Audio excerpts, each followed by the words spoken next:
Friends, welcome to my channel. তো আজকে আমি যাচ্ছি আমাদের একটা জায়গা, মানে ধামুয়াতে আমাদের হালখাতা ঘুরতে যাচ্ছি। তো চলো তোমাদের সাথে শেয়ার করবো, কারণ আজকে অনেক দিন পর অনেকটা দূর সাইকেল চালিয়ে যাচ্ছি। অ্যাকচুয়ালি গাড়িতে যেতাম, বাট মনে হলো যে না, চলো আজকে সাইকেলেতে যাওয়া যাক। তো সাইকেলেতে যাচ্ছি।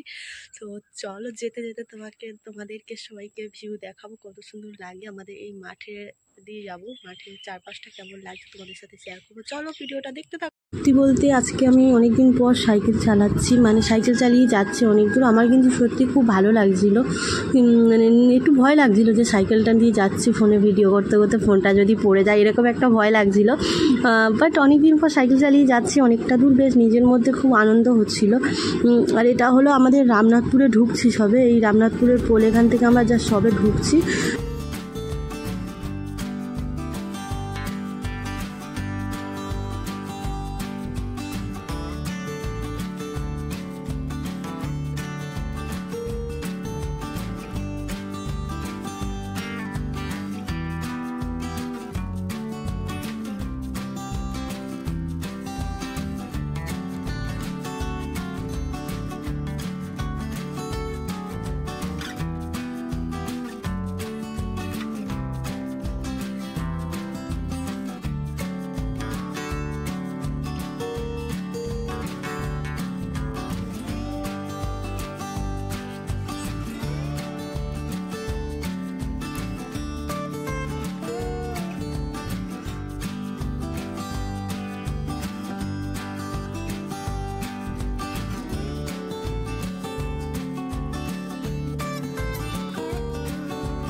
এটা হলো ধামুয়াতে সবে ঢুকছে, এখনও ঢুকেনি, ধামুয়া রাস্তাতে যাচ্ছে। আর যাবার সময় কৃষ্ণচূড়া গাছটাতে কত সুন্দর ফুল ফুটেছে, এত ভালো লাগছিল যে কি বলবো। আমার সত্যি বলতে গেলে কৃষ্ণচূড়া রাধাচূড়া এই দুটো ফুল গাছ দেখলেই আমার মন ভরে যায়। আমি আগাগোড়াতে এই দুটো ফুল গাছটাকে খুব পছন্দ করি, আর এত ভালো লাগছিল কি বলবো।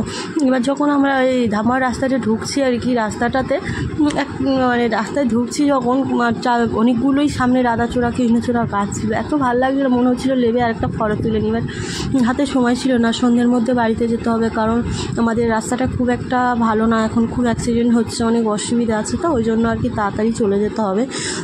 তো চলো ভিডিওটা দেখতে থাকো তোমরা, আর বলো ভিডিওটা কেমন লাগছে তোমাদের। আর এটা হলো আমাদের যেখানে আমি গেছিলাম হালখাতা করতে, সবিতা জুয়েলার্স, এখানে গেছিলাম।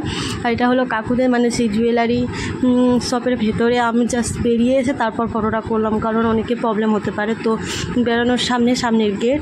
তো চলো টাটা সবাইকে, টাটা। ভিডিওটা কেমন লাগলো আমাকে জানিও।